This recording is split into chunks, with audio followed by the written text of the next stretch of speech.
Alors bonjour et bienvenue dans ce nouvel épisode, c'est Nicolas de la chaîne Mister Dividende, j'espère que vous allez tous bien. Alors aujourd'hui je vous propose de passer en revue donc l'actualité de la semaine concernant les dividendes. Il y a eu pas mal d'informations, donc j'en ai sélectionné quelques-unes, dont T. Roy Price donc, qui verse de nouveau un bonus à ses actionnaires.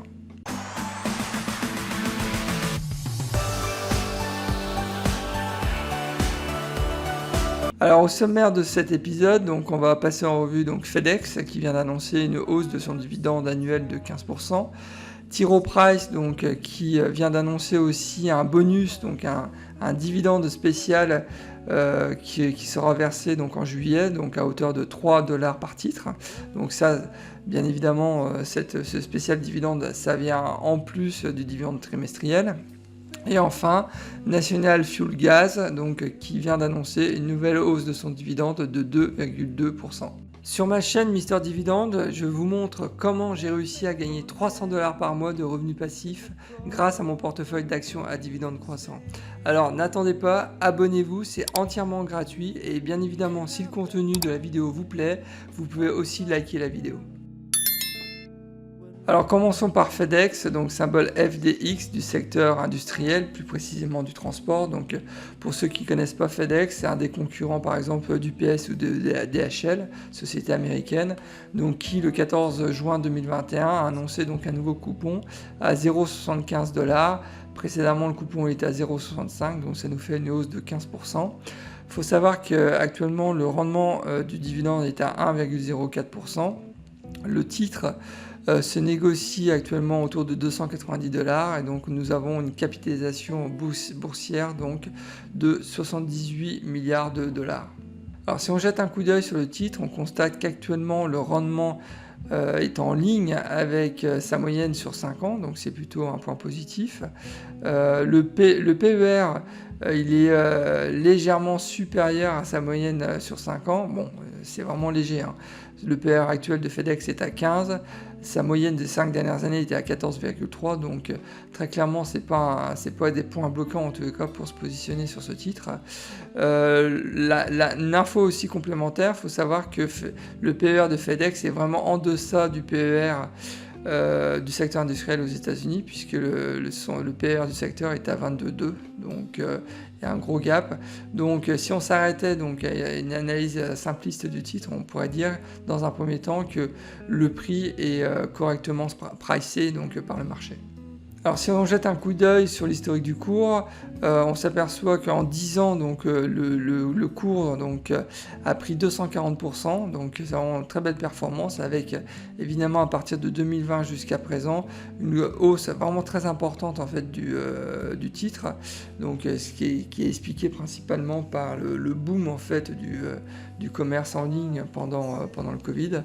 Donc on a à peu près le même pattern hein, avec DHL et UPS qui ont aussi enregistré un volume d'affaires vraiment très très important pendant cette période.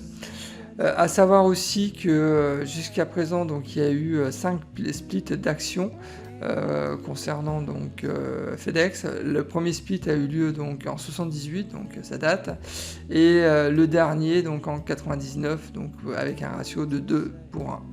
Alors au niveau du dividende, il faut savoir que ça fait 18 ans qu'ils versent un dividende sans aucune interruption. Ça fait par contre, suite au Covid, donc ils ont préféré l'année dernière annuler l'augmentation du dividende par sécurité, parce que c'est vrai que au niveau du transport, l'année dernière, on ne savait pas encore que l'économie allait vraiment exploser, et en particulier dans le domaine du transport. Donc voilà, à savoir que sur les 10 dernières années, FedEx a réussi quand même à augmenter de 19% chaque année leur dividende, donc c'est vraiment très très soutenu comme hausse. Et sur les 5 dernières années, c'est encore pire puisqu'ils ont réussi donc à augmenter leur dividende de 25% par an. Donc vraiment très belle performance. Au niveau du coupon, il n'y a rien d'exceptionnel, c'est un coupon donc trimestriel. Le dividende annuel donc, est de $3 actuellement par titre. Il faut savoir que si vous souhaitez bénéficier de la prochaine distribution du dividende, il faudra donc être actionnaire au plus tard le 25 juin pour une distribution du dividende prévue le 12 juillet. Alors au niveau des indicateurs financiers, tout est au vert, c'est-à-dire que le bénéfice par action, donc il ne cesse d'augmenter depuis 10 ans, et évidemment excepté sur l'année 2020 où on va dire ça a été une année étrange, on va dire, pour beaucoup d'entreprises. Sinon, au niveau des actions en circulation, on s'aperçoit que depuis 10 ans, ça ne cesse de baisser, donc ça c'est plutôt très positif. Il y a eu des programmes de rachat d'actions qui ont été menés, et donc moins d'actions sur le marché, ça veut dire aussi un prix qui est soutenu aussi par la compagnie, donc ça c'est un point positif. Le chiffre d'affaires aussi, depuis 10 ans, on s'aperçoit qu'il a vraiment il a doublé. Donc on était à 39 milliards en 2011, il est maintenant estimé à 78 milliards, donc, voire même 79 milliards en 2021, donc très belle performance. Et la dette sur capital, mis à part en 2019 où là il y a eu une augmentation importante de la dette en raison du rachat d'un certain nombre de sociétés de mémoire, donc excepté 2019, donc on s'aperçoit que la dette elle est quand même plutôt bien maîtrisée. Donc on peut considérer au vu de ces indicateurs quand même que la boîte est sérieuse et donc est plutôt bien gérée par le management. Donc il y a vraiment un très bon point positif à ce niveau-là. Alors si demain je souhaitais investir 1000 $ dans la société FedEx, donc je sais que la première année ça va générer donc cet investissement uniquement 12 $ de revenus passifs. Dans 10 ans, donc cet investissement va générer 37 $ de revenus passifs, et en 2041, donc dans 20 ans, ça va générer 115 $ de revenus passifs. Alors la croissance, elle est vraiment très importante, du fait aussi de l'augmentation annuelle qui est aussi importante, mais on part vraiment de très bas, hein. On part d'un rendement qui est à 1%. Donc forcément, on a une projection donc, qui nous emmène dans 20 ans, qui est au final en valeur brute assez basse, hein, puisqu'on est à 115 $. Donc, et moi, je cherche systématiquement quand même des projections qui m'emmènent à des revenus passifs au-delà de 200 $ pour un investissement de départ de 1000 $. Donc c'est la raison par laquelle j'ai pas mis vert, mais plutôt orangé. Donc, mais ça demeure pour moi une très belle société, je pense. Je pense que dans 20 ans, ils seront encore là. FedEx, c'est vraiment une très belle boîte avec des indicateurs financiers sont tous au vert, donc vraiment rien à dire. Sauf que pour un investisseur qui cherche le rendement, c'est un peu compliqué quand même de se positionner sur ce titre, sachant que on part quand même avec un rendement sur dividende de 1% seulement. Alors la seconde société que je souhaitais vous présenter, c'est T. Rowe Price, donc symbole TRO, donc du secteur de la finance, qui a fait sensation cette semaine, puisque le 14 juin, donc, ils ont annoncé la distribution d'un bonus, donc un dividende spécial, donc à hauteur de 3 $ par action. Donc c'est la troisième fois en fait qui mène ce type d'opération.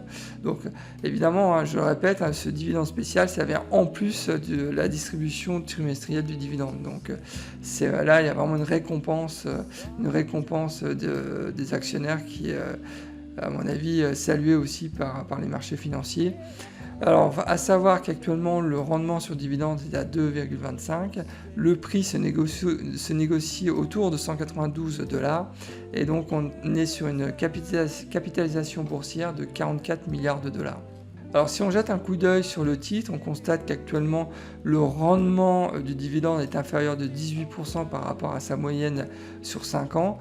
Donc, je vous rappelle que le rendement actuel est à 2,25. Le rendement sur les 5 dernières années, sa moyenne était autour de 2,75. Donc cette baisse s'explique principalement par vraiment la hausse importante du prix de l'action depuis 1 an et demi. Donc c'est vrai que l'action est sur notre planète. Donc tout naturellement, le rendement sur dividende baisse dans ces cas-là. À savoir aussi que le PER, actuellement, il est plutôt en ligne avec sa moyenne sur les 5 dernières années. Donc je vous rappelle que le PER de T. Rowe est actuellement à 15,4.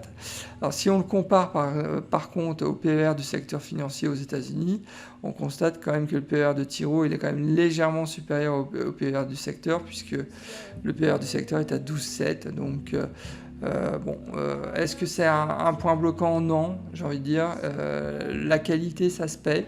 Donc voilà, je pense que je connais pas à fond cette société. J'ai pas encore vu vraiment tout le business qui proposait. Mais en tous les cas, en voyant simplement les chiffres, je m'aperçois quand même que c'est une boîte qui est assez solide. Et vous allez voir par la suite. Donc, c'est la raison pour laquelle moi j'ai même décidé de la suivre et de l'inclure dans ma watchlist parce que c'était vraiment une belle boîte. Au niveau de l'historique du cours, c'est un peu le même pattern que FedEx, c'est-à-dire qu'en 10 ans, donc, le titre a pris 244%, donc vraiment superbe performance, donc avec un trou évidemment en 2020, mais bon, ça a été suite au Covid, donc ça a été vite rattrapé. À savoir aussi donc que ils ont procédé à 5 splits depuis le début de la cotation donc, de ce titre. Le dernier en date, ça a été en 2006, donc ça commence à dater. Et comme je disais en introduction, donc c'est la 3e fois qu'ils versent un bonus, donc un spécial dividende. Le premier, c'était en 2012, où ils ont versé donc un bonus d'$1 par titre. En 2015, ils ont réitéré cette opération, mais ils ont doublé la mise, puisqu'ils ont versé donc $2 par titre. Et en 2021, donc, ils vont donc verser $3 par titre. Alors si on jette un coup d'œil sur le dividende, ça nous apprend que donc, ça fait 34 ans qu'ils versent un dividende sans aucune interruption. Ça fait 34 ans qu'ils versent un dividende croissant. Donc vraiment très belle performance. Regardez cette belle courbe. Et si on regarde aussi les croissances annuelles, pendant ces 20 dernières années, ils ont réussi quand même à augmenter le dividende de 14% par an. Sur les 5 dernières années, ils ont augmenté le dividende de 12% par an. Et donc cette année, ils ont augmenté donc le dividende de 20%. C'était en février. Donc inutile de vous dire que là, les performances sont vraiment stratosphériques. Donc vraiment, on voit bien que le management privilégie vraiment l'actionnariat et ça, c'est vraiment très appréciable quand vous êtes actionnaire, ça c'est clair. Au niveau du coupon, donc c'est un coupon assez classique, un trimestriel en mois 3, donc au mois de mars, juin, septembre et décembre. Le coupon annuel est à $4,32. Il faut savoir que si vous souhaitez acheter donc, une action et bénéficier de la prochaine distribution, faudra attendre un peu parce que la date est passée, donc c'était le 14 juin, donc pour une distribution le 29 juin. Donc la prochaine distribution aura lieu très certainement fin septembre, donc vous avez un peu le temps. En tous les cas, moi j'ai un peu le temps pour m'enseigner un peu plus sur cette boîte, mais c'est clair que je vais la suivre de près. Donc, par contre, il n'est pas trop tard pour bénéficier de la prochaine distribution du super bonus de $3 par action, puisque vous avez jusqu'au 24 juin pour devenir actionnaire donc, de cette société. Et donc, le versement de ce super bonus aura lieu dans ce cas précisément le 7 juillet. Donc, je répète, vous avez jusqu'au 24 juin donc, pour devenir actionnaire si vous souhaitez bénéficier de cette super distribution de dividendes. Et donc la distribution sera prévue le 7 juillet. Alors au niveau des indicateurs financiers, tout est au vert. C'est un peu comme FedEx. Le bénéfice par action, donc il ne cesse d'augmenter depuis 10 ans. Les actions en circulation, ça ne cesse de baisser depuis 10 ans. Donc ça c'est très bon pour soutenir le titre. Le chiffre d'affaires, il ne cesse d'augmenter depuis 10 ans, donc vraiment superbe perf. Et puis là, la dette sur résultat, il n'y a rien à dire parce qu'elle est à 0. Donc well done, superbe. Donc quand vous avez ce type d'indicateur financier, c'est clair que la sécurité du dividende, en tous les cas, en est forcément renforcée. Donc c'est pour ça que je vous dis... je pense je vous invite vraiment à passer un peu de temps sur cette société parce que là, il y a quelque chose à faire, je pense. Alors, si demain, je décidais d'investir $1000 donc, dans T. Rowe Price, faut savoir que la première année, donc, ça va générer donc, $21 de revenus passifs. Dans 10 ans, donc, cet investissement va générer donc, $73 de revenus passifs. Et dans 20 ans, donc en 2041, je serai proche de la retraite, enfin j'espère. Donc cet investissement générera donc 248 $ de revenus passifs. Donc on passe donc de 21 $ à 248 $ dans 20 ans. Et je vais vous dire, c'est tout à fait le type de projection, de résultats que je recherche quand j'investis. Donc 1000 $ dans une société, je regarde toujours s'il y a un potentiel de revenus passifs à hauteur au moins minimum de 200 $. Et donc là, ça répond parfaitement à mes critères. Donc c'est pour ça que j'ai mis aussi une petite flèche verte. C'est vraiment très très positif. Donc j'insiste, Tiro, je pense qu'il y a vraiment un coup à faire. Donc passez un peu de temps sur ce titre si vous souhaitez aussi investir dans cette société. Alors la dernière société que je voulais vous présenter, c'est National Fuel Gas, donc symbole NFG, du secteur des utilities, donc c'est tout ce qui est distribution de gaz et électricité aux États-Unis, qui a annoncé donc le 17 juin 2021 un nouveau coupon à 0,455. Le précédent était à 0,445, donc ça nous fait une petite hausse de 2,2%. Il faut savoir qu'actuellement, le rendement sur dividende de ce titre est à 3,43%, donc plutôt intéressant. Le prix s'est négocié autour de 53 $ et donc on est sur une capitalisation boursière de presque 5 milliards de $. Alors si on jette un coup d'œil sur le titre, on s'aperçoit que le rendement du dividende est supérieur de 8% par rapport à sa moyenne des 5 dernières années. Donc je vous rappelle, le rendement actuel donc, est à 3,43%. Sa moyenne des 5 dernières années, donc son rendement était à 3,18, donc ça c'est plutôt un point intéressant. Le PER aussi est inférieur à sa moyenne sur 5 ans, donc on a un PER, donc le PER de NFG donc, est à 13, alors que sur la moyenne des 5 dernières années, son PER était à 16. Autre point aussi d'attention, c'est que ils ont un PER qui est en dessous du PER du secteur des utilities aux États-Unis, qui est estimé à 18,2. Donc j'ai envie de dire que là le prix il est plutôt intéressant, donc c'est la raison pour laquelle j'ai mis vert. Mais voilà, donc si on part sur la partie historique du cours, là on constate que j'aime pas du tout, parce que sur les 10 dernières années, le titre National Fuel Gas, il a perdu donc 21% de sa valorisation. Donc ça c'est pour moi un gros frein. Alors oui, vous allez me dire, vous cherchez le rendement sur dividende est plus important. Oui, mais moi je recherche bien évidemment le rendement en priorité, mais il est aussi important que la croissance de mes titres aussi augmente de manière régulière. Et là, quand je vois qu'en 10 ans, le titre il a perdu plus de 20%, c'est très bloquant pour moi.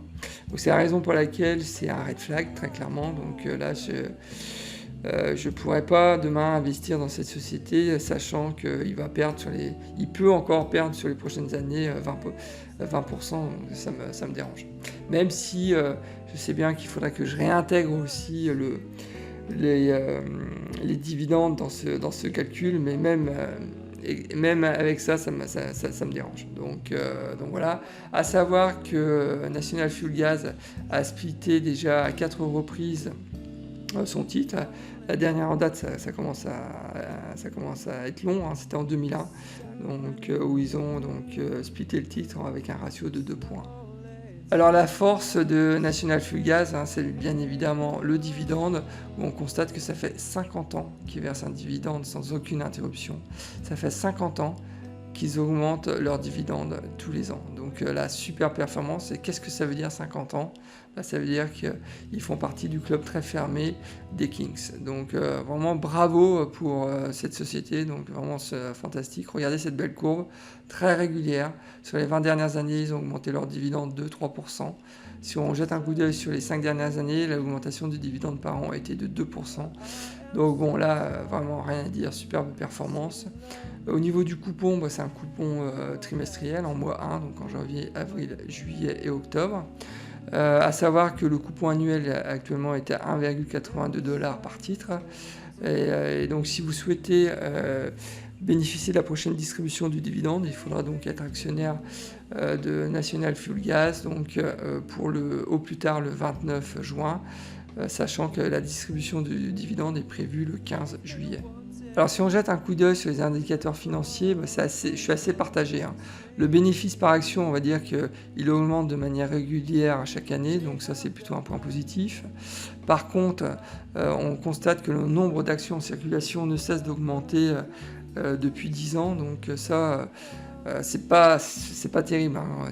Quand vous souhaitez soutenir le prix d'un titre, vaut mieux baisser quand même le nombre de titres en circulation, enfin c'est mon avis, donc c'est la raison pour laquelle j'ai mis orangé.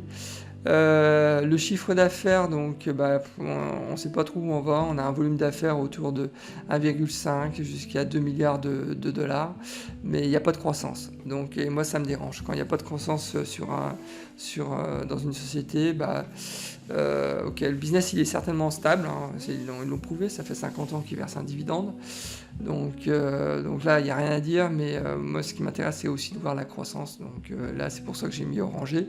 Par contre au niveau de la dette sur résultat, c'est plutôt bien maîtrisé, ils ont une dette qui baisse depuis maintenant 3 ans, et bien en deçà d'autres utilities que j'ai même dans mon portefeuille. Donc là, on constate une nouvelle fois que la société elle est quand même très bien gérée, mais ça manque quand même de croissance, hein. Donc c'est ce que je pense. Alors, je peux peut-être me tromper, et surtout, hein, si vous avez un autre avis sur NFG ou sur les autres sociétés que j'ai passées en revue, n'hésitez pas à me faire un commentaire de manière à ce qu'on puisse échanger. Moi je suis toujours prenant de vos commentaires, ça me permet aussi d'évoluer dans mon chemin qui mène donc à un investisseur heureux.